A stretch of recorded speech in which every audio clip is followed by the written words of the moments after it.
"Step aside, ma'am. I need to verify your passenger seat." "I think there must be some mistake," the flight attendant said, her voice lowered but still audible. "There's no mistake, Victoria," the black woman replied evenly. "This is my assigned seat. This airline has a reputable standard of people who should be here in this seat which you do not fit in, so you have to move to another, or I call the security to get you out," the flight attendant said firmly. Soon, the commotion started. Passengers reached for their phones, capturing what would soon become one of the most expensive acts of discrimination in corporate history. A successful black woman in an impeccable suit stood her ground as two airline security officers towered over her, their faces twisted with contempt as they grabbed her arms. "Ma'am, you need to come with us now," one officer barked, loud enough for everyone to hear. They dragged her down the aisle anyway, past shocked passengers, past flight attendants, who looked everywhere but at her eyes. The security officers smirked at each other, believing this was just another day. Just another difficult passenger who didn't know her place. But on this particular day, Skybay Airlines Flight 3429 became the scene of a catastrophic miscalculation and lost the very opportunity that would have saved them from bankruptcy.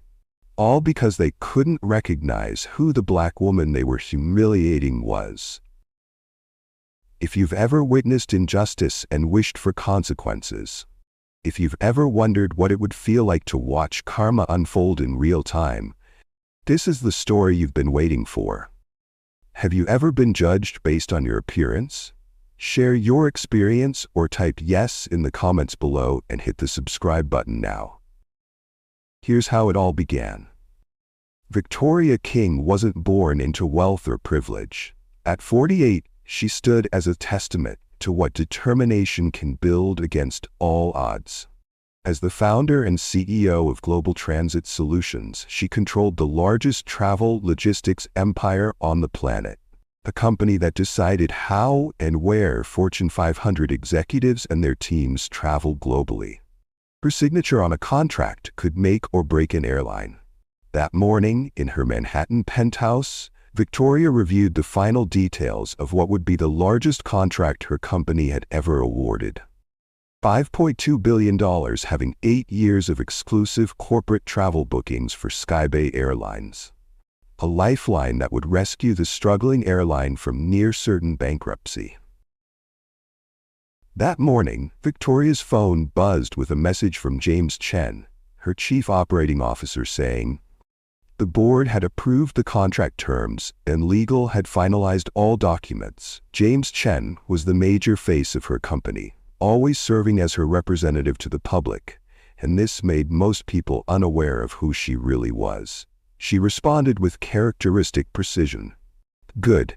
Atlanta meeting set for 3 p.m. We'll sign unless any issues arise. Keep Continental and Meridian Airline on standby as contingencies." Victoria always had a backup plan. In 15 years as CEO, she'd learned that lesson many times over. At 10:30 a.m., her driver pulled up to Terminal 5. Victoria stepped out, her tailored Armani suit and confident stride turning a few heads. She'd chosen to dress minimally and fly commercial today, rather than take the company jet. She believed in experiencing the service standards of potential partners firsthand. Today's Skybay Airlines flight would be the final test before committing her company's business. At the first-class check-in counter, Victoria placed her passport and premium boarding pass on the counter. The attendant barely glanced up, her gaze lingering on Victoria's face a beat too long before looking back at the computer. "Are you sure you're at the right counter, ma'am?"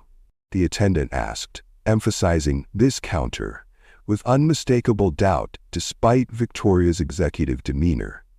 Victoria maintained her composure, calmly presenting her passport and first-class boarding pass. The attendant examined them with unusual scrutiny, turning the passport over repeatedly and checking the boarding pass against her computer multiple times. "I'll need to see your ID again," the attendant said after several minutes of verification. Victoria complied, her expression neutral, as she handed over her identification for the second time. Meanwhile, she couldn't help but notice the white businessman behind her being greeted with a smile and processed through with barely a glance at his documentation.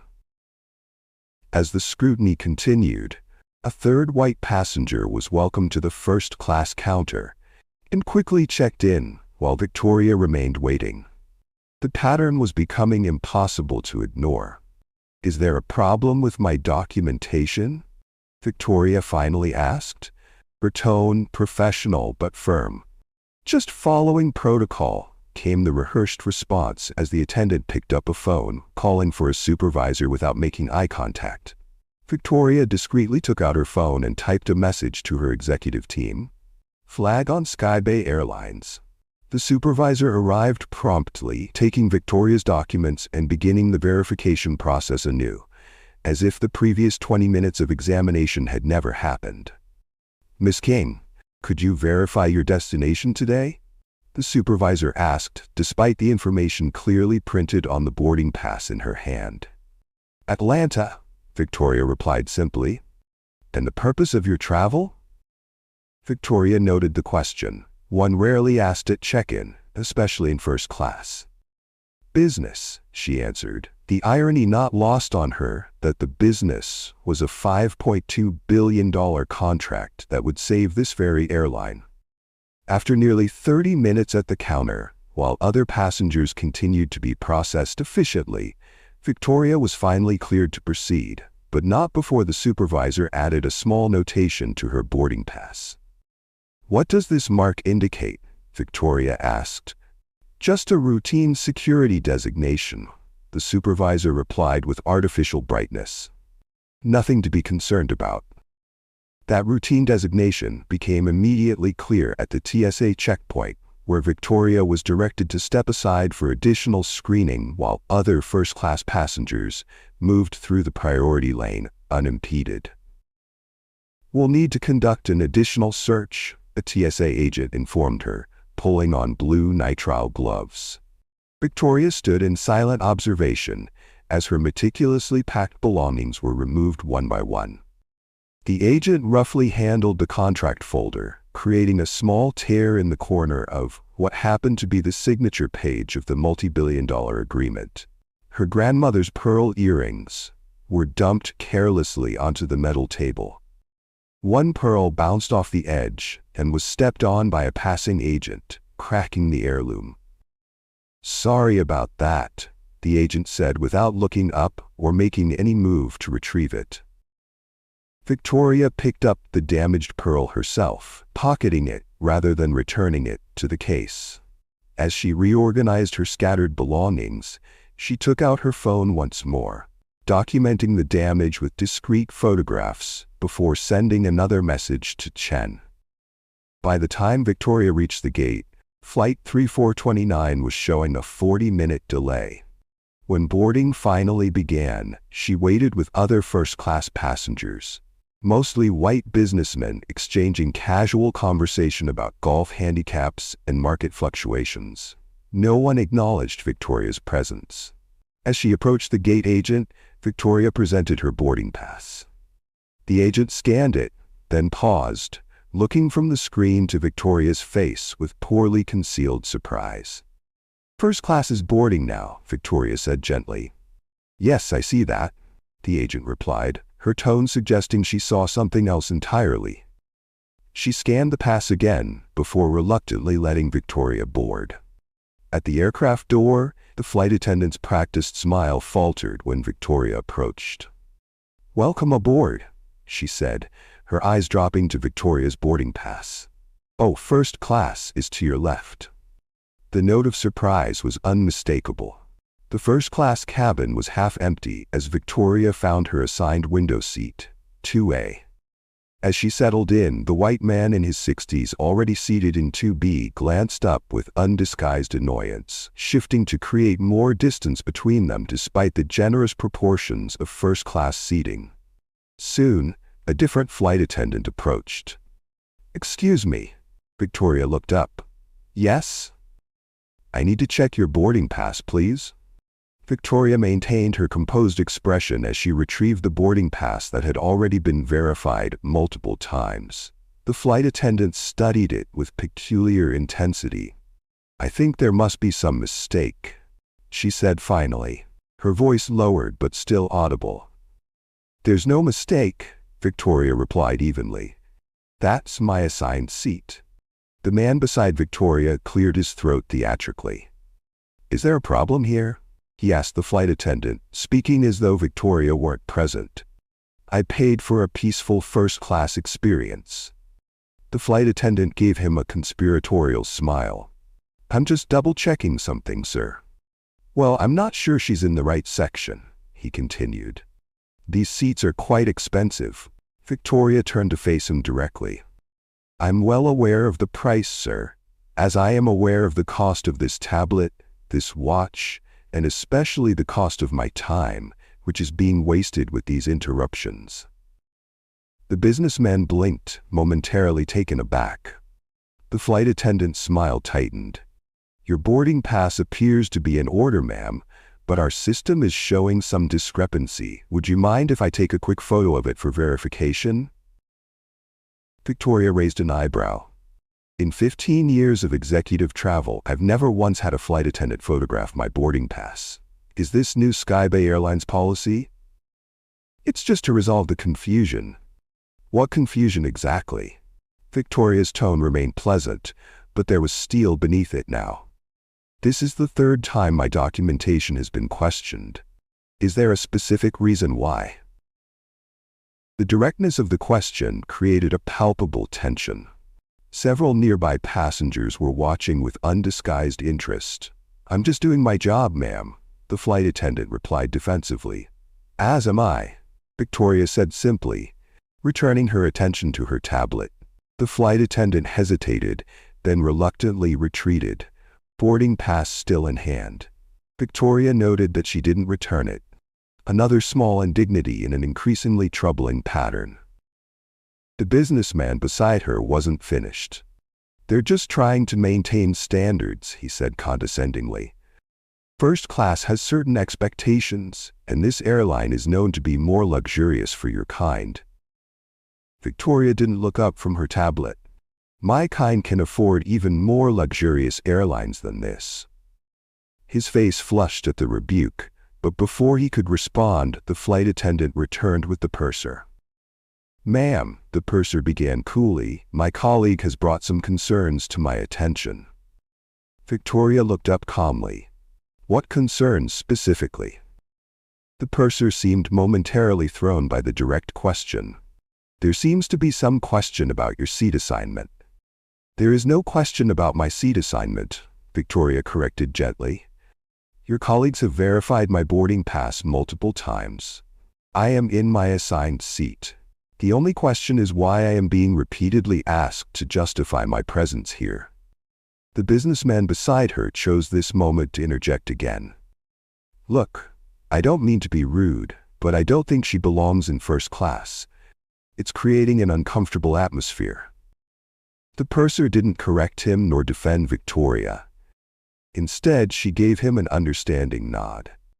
Victoria watched this exchange, then picked up her phone and began typing a message. "Ma'am, can I see your boarding pass again?" the purser asked. "No," Victoria replied calmly. "You can't. Your colleague has already taken it for reasons that remain unclear.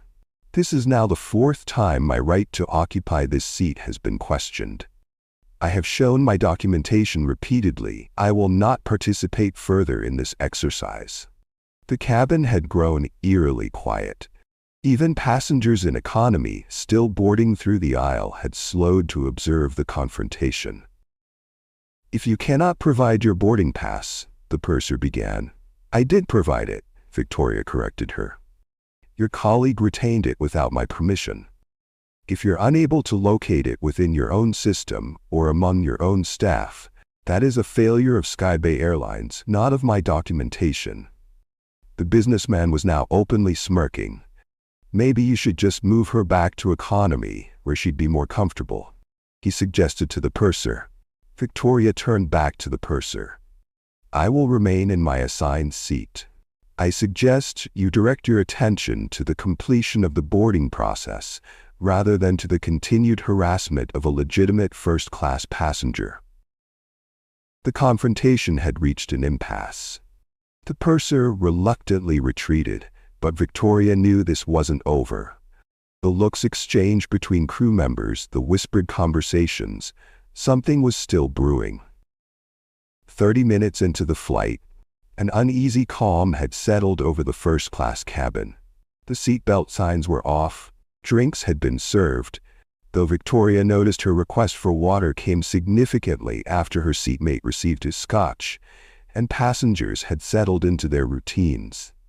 Victoria noticed movement at the front of the cabin. The purser and flight attendant engaged in intense conversation, occasionally glancing in her direction. Recognizing the signs of trouble brewing, Victoria quietly set her tablet to record video, positioning it on her tray table at an angle that captured both her seat and the aisle beside it. 3 minutes later, the pair approached her row. "Miss King," the purser began, her voice lowered but still audible to nearby passengers, "I need to speak with you about a seating issue." Victoria looked up with polite interest. "Yes?" "Our system is showing a computer error with your seat assignment. We'll need to relocate you to economy class for the remainder of the flight." The statement hung in the air. "That's peculiar," Victoria replied, her voice measured and clear.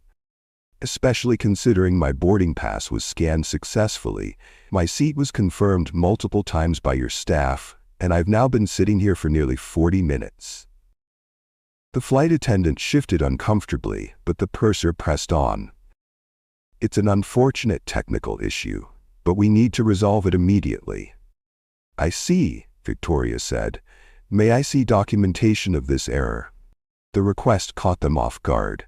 The purser hesitated. "It's in our internal system." "That won't be necessary. We simply need you to gather your belongings and move to seat 27C, which we've reserved for you." Victoria noted the seat assignment wasn't random. 27C was a middle seat in economy. The deliberate nature of the humiliation attempt was almost impressive in its calculated pettiness. "I understand you believe you're following protocol," Victoria said firmly. "However, my ticket is valid. My seat assignment is confirmed, and I'm not moving." The businessman beside her made a sound of disgust. "Just do what they're asking. You're making a scene." Victoria didn't acknowledge him, keeping her focus on the airline staff. "If there's a genuine documentation error, I suggest we address it after landing in Atlanta." "This isn't optional, ma'am. You need to move to economy now." If you were in Victoria's shoes, would you leave your seat to the economy seat to maintain peace, or would you claim your right seat and not leave first class? Share your thoughts in the comments, and click on the subscribe button now to enjoy more stories like this. Around them, the atmosphere had transformed. Passengers were openly watching. A woman across the aisle had her phone out, recording discreetly. 2 passengers behind Victoria were whispering to each other, their expressions concerned. Victoria remained perfectly still, her voice calm but carrying clearly. "My ticket is valid. I am in my assigned seat. I will not be moving to an economy seat." In that moment of hesitation, Victoria picked up her phone in full view of everyone and began recording the interaction herself. No attempt at subtlety. The message was clear. Whatever happened next would be documented. "Please put your phone away," the flight attendant said immediately. "Recording is not permitted." "That's incorrect," Victoria replied. FAA regulations don't prohibit passengers from recording interactions as long as they don't interfere with crew duties or flight safety. "I'm simply documenting this conversation for accuracy." The purser's face had flushed with anger. "This is becoming disruptive." "I agree," Victoria said calmly. "It became disruptive the moment you attempted to remove me from my legitimate seat based on an unsubstantiated claim of computer error. I'm simply sitting in my assigned seat, reviewing business documents, and causing no disruption whatsoever." 3 minutes passed in tense silence. Then the cabin speakers crackled to life. "Ladies and gentlemen, this is your captain speaking. We're experiencing a minor security concern that requires our attention. As a precautionary measure, we'll be making an unscheduled landing at the next international airport. This is just a precaution, and we don't anticipate any danger to the aircraft or passengers. Please remain seated with your seatbelts fastened." The announcement sent a ripple of concerned murmurs through the cabin. Victoria felt dozens of eyes turned toward her, passengers making the connection between the recent confrontation and this sudden diversion. Victoria understood immediately what was unfolding. The security concern was her, a fabricated escalation designed to remove her from the aircraft entirely. With deliberate calmness, Victoria picked up her phone and sent a text to her executive team, informing them of the happenings. The aircraft touched down in Charlotte and taxied toward a small gate rather than a regular gate. Victoria understood they weren't planning to deplane other passengers. This stop was for her alone. Through the windows, she could see security vehicles with flashing lights approaching. The captain's voice came over the speakers again. "Ladies and gentlemen, we'll be stopped here briefly while security addresses our situation. Please remain seated with your seatbelts fastened." Victoria closed her tablet and placed it in her purse along with her phone. She straightened her suit jacket and waited, perfectly composed as the aircraft door opened and footsteps sounded on the jet bridge. 2 uniformed men entered the cabin. Airport security officers with the contracted police insignia of Skybay Airlines visible on their shoulders. They spoke briefly with the purser, who pointed directly at Victoria. The officers nodded and began making their way down the aisle toward her. Victoria could feel the collective tension of the other passengers. Some were still recording discreetly. Others looked away, the human instinct to avoid witnessing humiliation overriding their curiosity. The officers stopped beside her row. "Ma'am, we need you to gather your belongings and come with us." Victoria looked up with the same composed expression she had maintained throughout. "May I ask why I am being removed from this flight?" "The crew has reported a disturbance," he replied vaguely. "What disturbance specifically?" Victoria pressed, her voice clear enough to be heard by nearby passengers. The officer didn't answer directly. "We can discuss this once we're off the aircraft. Please stand up and come with us now." Victoria recognized the tactical evasion, but also understood the power dynamics at play. With deliberate dignity, she sat boldly and refused to be moved. After seeing how unreceptive Victoria was, the security grabbed her hands and dragged her down the aisle. But she maintained her composure, fully aware that every passenger was watching, many recording it on their phones. What none of them could see was that Victoria King wasn't just leaving the aircraft. She was mentally rewriting a $5.2 billion contract and calculating precisely how this morning's humiliation would transform into one of the most expensive customer service failures in aviation history. "I'd like to understand the specific reason for my removal," she said calmly as they walked her out. "I have a right to that information." "The flight crew reported your disruptive behavior as a risk to the flight," the second officer replied, falling back on the vague accusation. "That's not a specific reason," Victoria countered evenly. "What behavior precisely was deemed disruptive?" The officer's grip tightened rather than released, a telling response that revealed this was about power, not compliance. Victoria said nothing more, but catalogued the increasing use of force against her continued cooperation.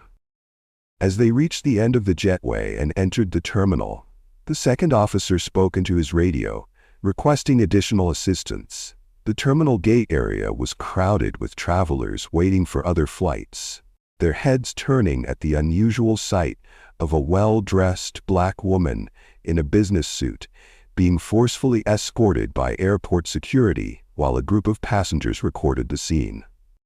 The public nature of the spectacle seemed to further agitate the officers. "Just keep moving," the taller officer growled, his hand now gripping Victoria's upper arm with bruising force. "You're hurting me unnecessarily," Victoria stated, loud enough for nearby witnesses to hear, her voice still controlled but clearly documenting the excessive force. The second officer moved to her other side, and together they accelerated their pace, now practically dragging Victoria between them as they cut through the crowded terminal. Her heels barely touched the ground as they forced her forward. The indignity of the treatment at stark odds with her professional appearance and continued composure. Travelers stopped to stare, many instinctively reaching for their phones. In the digital age, scenes of perceived injustice spread like wildfire. And this image, a poised black woman in business attire being forcibly dragged through an airport terminal by two white officers, was striking in its visual discord. "What did she do?" someone in the terminal called out. "Nothing," responded one of the passengers who was recording. "They're removing her for sitting in her assigned first-class seat." The officers increased their pace, nearly lifting Victoria off her feet as they approached a side corridor leading away from the main concourse, away from witnesses, away from documentation. It was at this moment that the situation took an even darker turn. "First class in this airline is not for some people," the taller officer muttered, just loud enough for Victoria to hear. The comment wasn't meant for the witnesses or even his partner. It was intended for Victoria alone. A private moment of racist contempt slipped beneath the public confrontation. They ended at a nondescript door marked "Security Personnel Only." With a swipe of a keycard, the second officer opened it, and they began to pull Victoria through. It was in this final moment, as she was being dragged across this threshold into a non-public area, that Victoria King finally broke her silence with words that would prove prophetic. "This will be the most expensive mistake Skybay Airlines ever makes." Her voice was calm, measured, and utterly certain. Not a threat, but a statement of fact, delivered with the confidence of someone accustomed to making billion-dollar decisions. The taller officer snorted dismissively. "Yeah, we hear that all the time. Do you think Victoria should cancel the airline's contract for what they did to her? Or should she forgive them and still award them the contract? Share your thoughts in the comments, and don't forget to hit the subscribe button now." The door closed behind them, cutting off some witnessing passengers from direct observation. But their phones had captured everything. The unnecessary force, the racial comment, Victoria's composed warning, and the officer's dismissive response. Within minutes, those videos would begin their journey across social media platforms. The first ripples of what would soon become a tsunami. "You'll need to provide a statement explaining your disruptive behavior on the aircraft," the second officer said, placing a form on the table in front of her.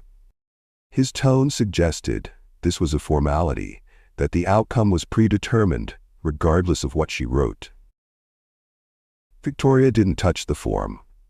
"I'd like to make a phone call first." The taller officer laughed. "This isn't jail, lady. You don't get a phone call." "Actually," Victoria replied evenly, "according to TSA regulations, passengers detained by airport security for non-criminal matters retain the right to communicate with outside parties." The precise citation of regulations they themselves likely didn't fully know caught the officers off guard. They exchanged another uncertain glance. "And what important call do you need to make so urgently?" The taller officer asked mockingly. "Important business meeting, huh?" The condescension in his tone was thick, layered with assumptions about who Victoria was and wasn't, about what she could and couldn't know or do or be. "You have no idea," she said quietly. 3 words, spoken without heat, yet containing within them the absolute certainty of someone who knew precisely what forces she could bring to bear, what consequences would follow, What reckonings were already in motion beyond the walls of this small, harsh room?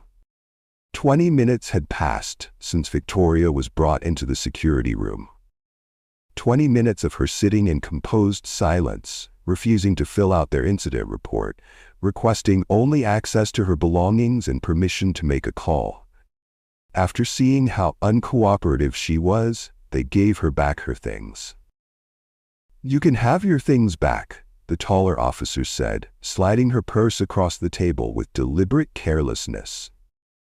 His earlier confidence had begun to fray at the edges, replaced by a vague discomfort he couldn't quite name. Something about this woman wasn't following the usual pattern.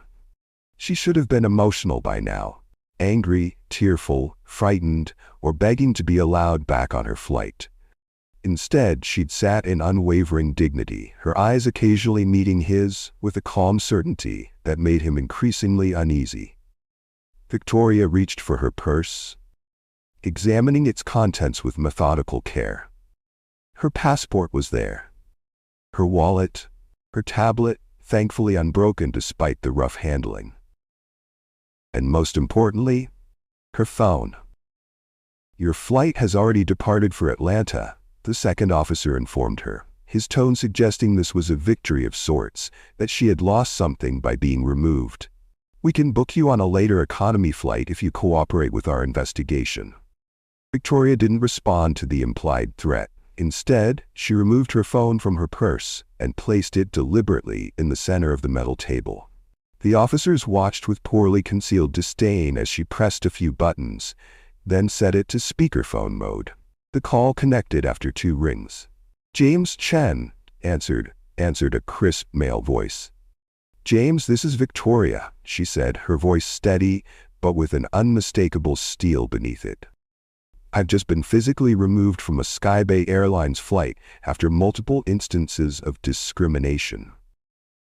There was a momentary silence on the other end of the line, then an explosion of concern. "What? Are you all right? Do you need legal?" Victoria cut him off, her focus absolute. "What I need is for you to execute Plan B. The $5.2 billion contract is canceled, effective immediately. Move everything to Continental." The security officers exchanged confused glances. This wasn't the tearful call to a husband or friend they had expected. And that number, $5.2 billion, hung in the air like a suddenly visible threat. James's voice came through the speaker again, measured but with an undercurrent of shock. "Victoria, that's their lifeline contract. Their stock will collapse." "I'm aware," Victoria interrupted again, her tone leaving no room for debate. "Do it now.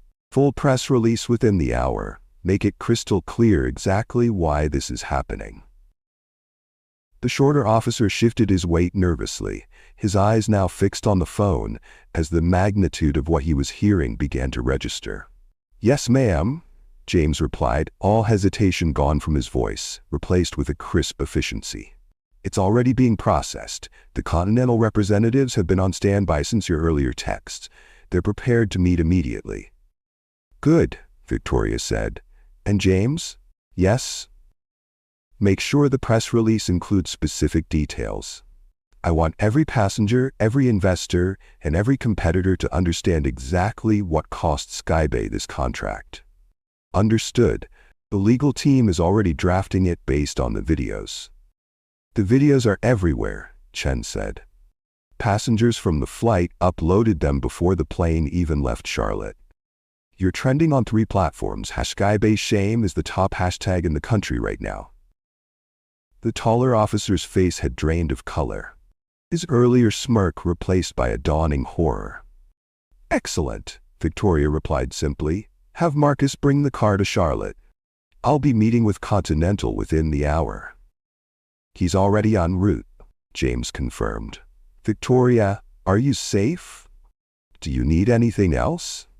Victoria looked directly at the 2 security officers as she answered. "I'm fine, James. I believe these gentlemen are about to become extraordinarily accommodating." She ended the call and returned the phone to her purse with the same unhurried dignity she had maintained throughout this ordeal. Then she looked up at the officers, meeting their now anxious gazes directly. "I suggest you contact your superiors immediately. That's if you still have your jobs." The silence that followed was deafening. The shorter officer reached for his radio with unsteady hands. The taller one, who had made the racist comment in the jetway, stood frozen, the full implications of what he had just witnessed crashing over him in devastating waves. "Ma'am," he finally managed, his voice stripped of its earlier condescension, "who exactly are you?" Victoria reached into her purse once more, extracted a business card, and placed it on the metal table between them.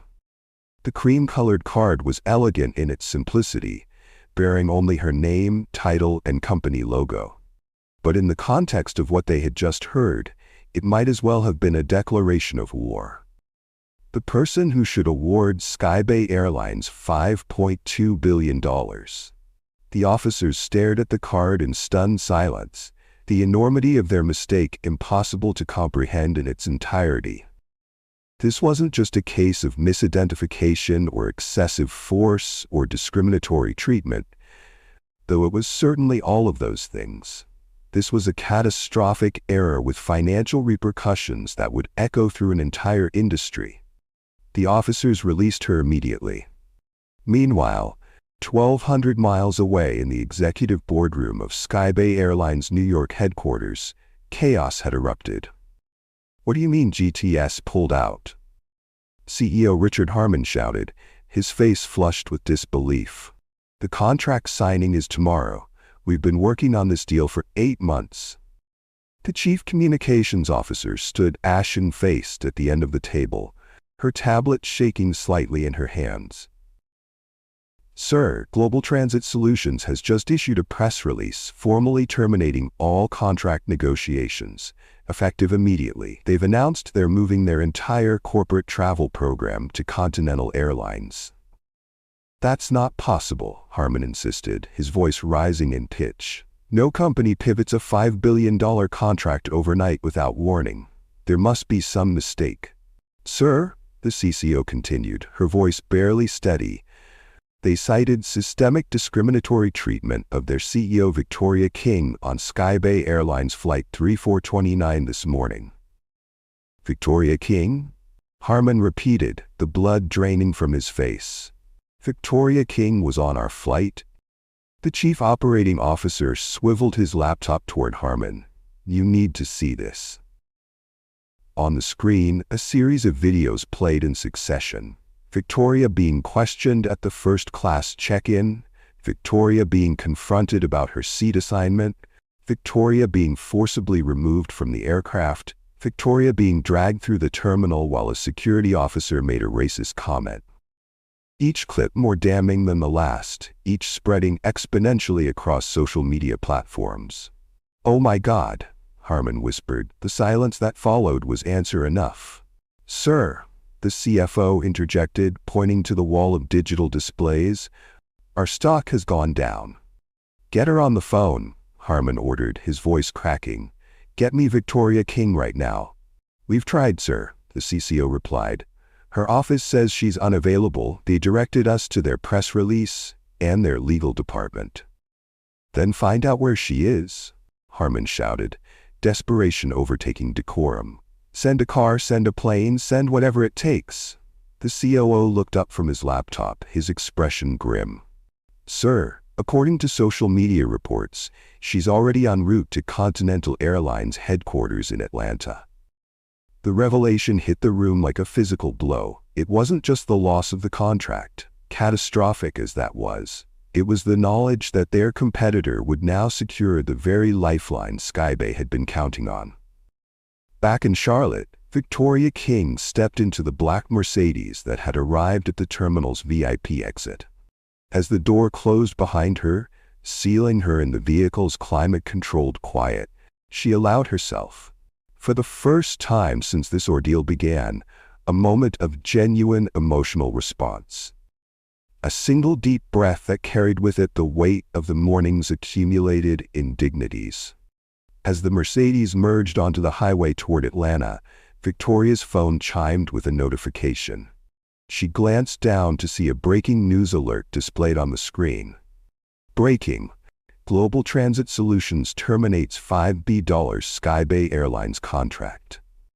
The headline was accompanied by a stock ticker showing Skybay shares in free fall, already down 27% and continuing to decline as the market absorbed the implications of losing their last hope for financial stability. Continental Airlines' headquarters in Atlanta stood as a gleaming testament to corporate success. 42 stories of glass and steel rising above the city skyline. As Victoria King's Mercedes pulled into the private executive entrance, a welcome committee had already assembled. The Continental CEO himself, Thomas Reeves, waited at the door alongside his executive leadership team, their expressions a carefully composed blend of professional courtesy and barely contained excitement. This was not a scheduled meeting. There had been no time for the usual corporate formalities, the calendar invitations, the agenda preparations, the briefing documents. Yet every decision-maker who mattered at Continental Airlines had dropped everything to be present for this unprecedented opportunity. "Miss King," Thomas Reeves stepped forward, extending his hand. "We're deeply disturbed by what happened to you this morning. Thank you for coming on such short notice."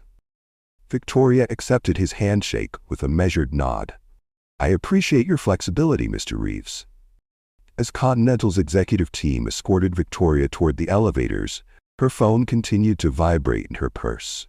Call after call from Skybay Airlines being systematically ignored. Richard Harmon, Skybay's CEO, had now called 17 times in the past 30 minutes, his messages growing increasingly desperate as the financial implications of the morning's events became devastatingly clear. But Victoria's executive team was executing her contingency protocols flawlessly. Her assistant deflected Harmon's calls with practiced diplomacy. "I'm sorry, Ms. King is in meetings all day. I'd be happy to connect you with our legal department."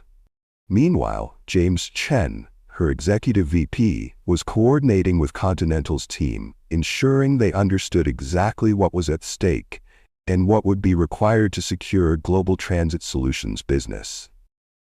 Victoria flashed back to 3 months ago when she flew Continental in simple clothing, with no one knowing who she was, and she was treated well like a queen, so they deserved the contract, next after Skybay.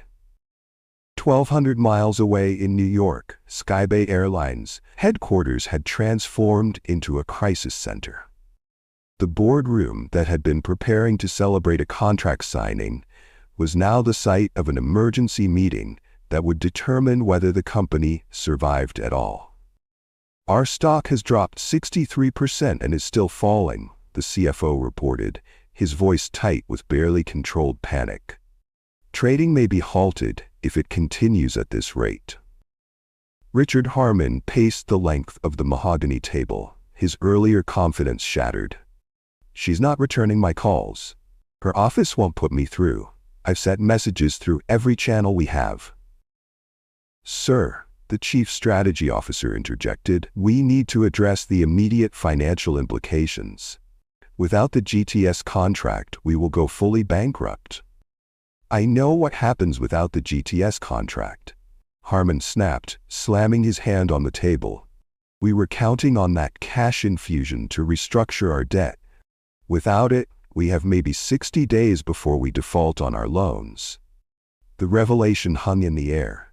The brutal truth they had been carefully concealing from shareholders in the market for months.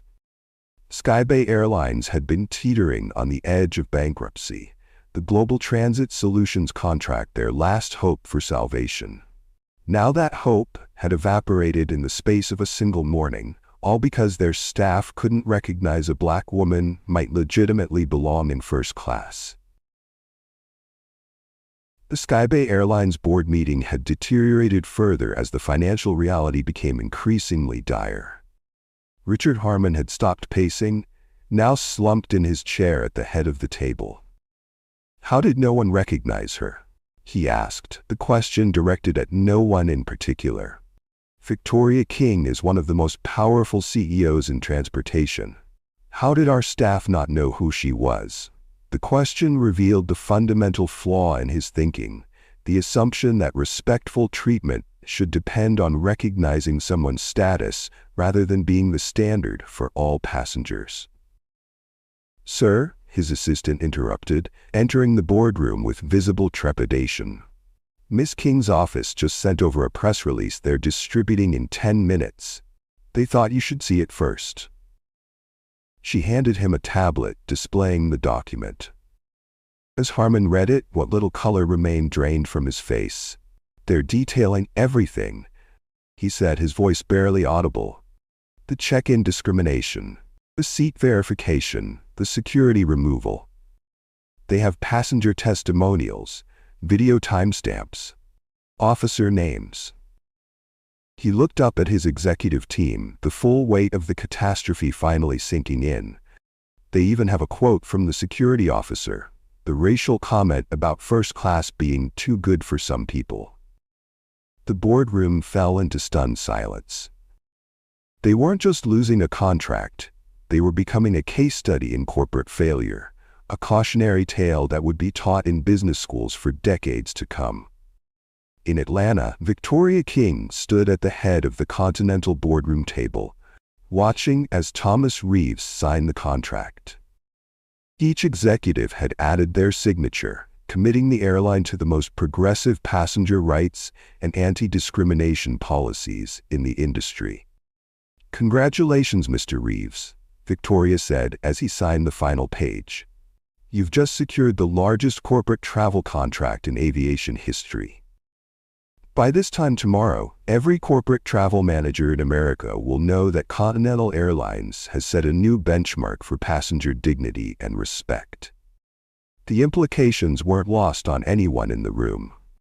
What had begun as an opportunistic windfall was being transformed into a strategic repositioning of Continental's entire brand identity, with Victoria King's experience as the catalyst. As the meeting concluded and handshakes were exchanged, Thomas Reeves pulled Victoria aside. "I have to ask," he said quietly, "was this all part of some plan?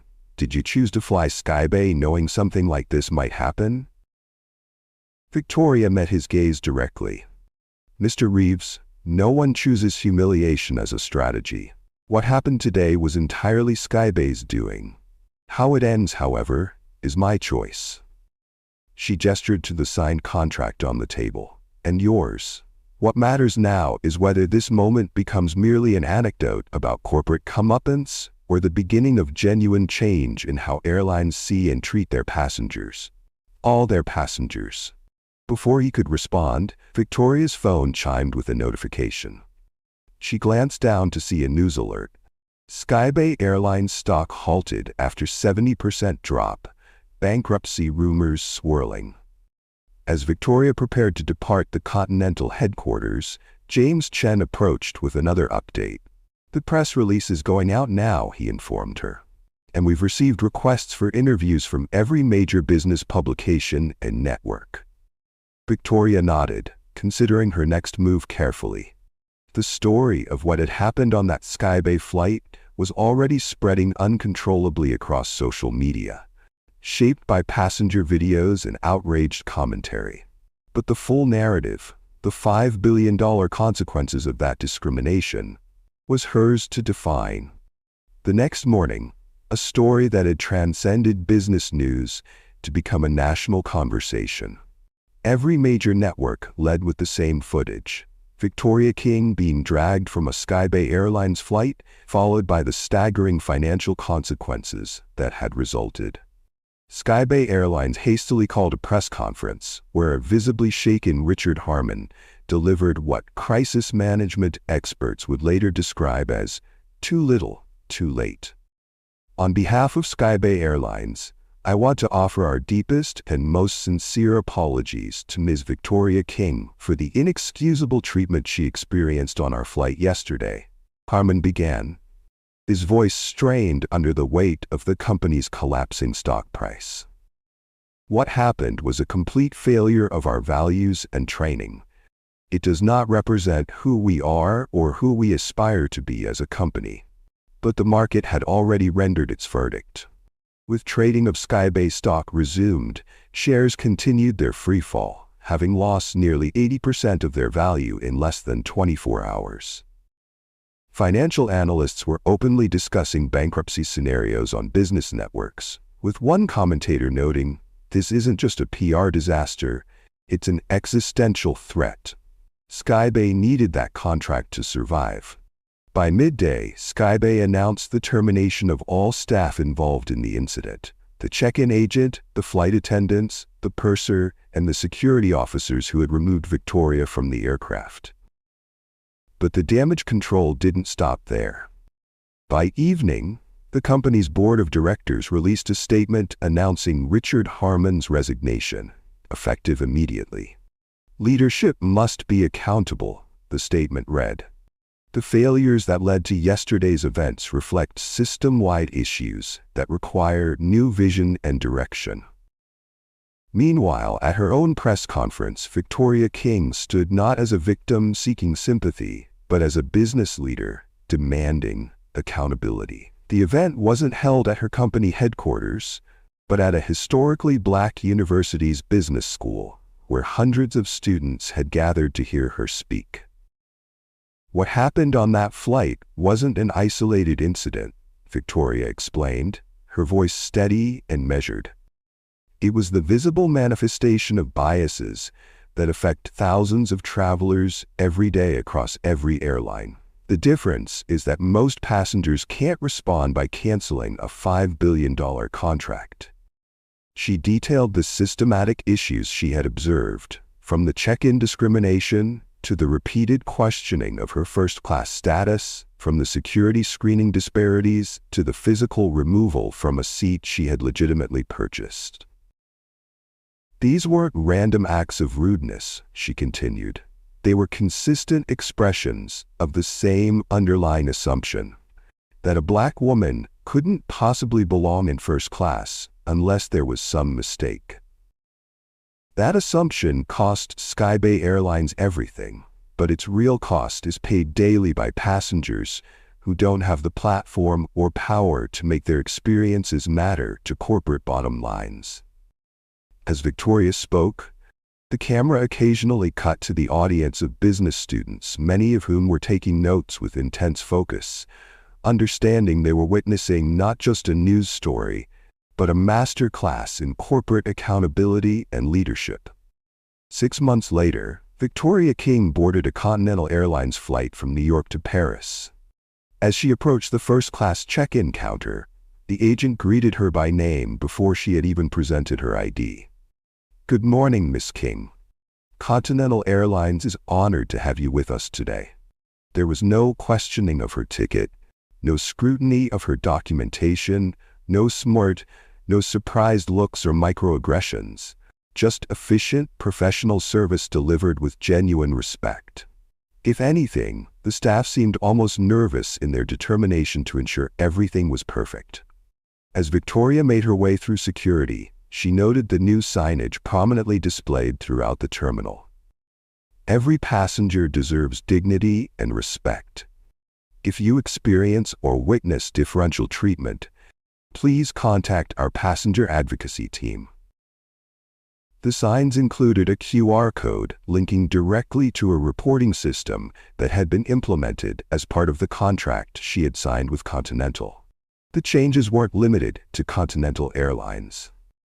In the wake of Skybay's very public implosion, carriers across the industry had scrambled to review and revise their own policies and training procedures. The hashtag "Respect is the minimum" had evolved from a viral moment into an industry-wide movement, with passengers using it to document both positive and negative experiences. Industry publications reported that complaints of discriminatory treatment had declined 47% across major airlines in the 6 months following what was now commonly referred to as the Skybay incident.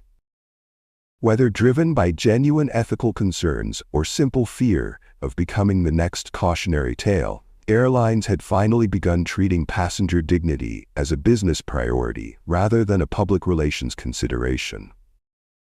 Victoria settled into her first-class seat, observing the cabin crew's interactions with all passengers.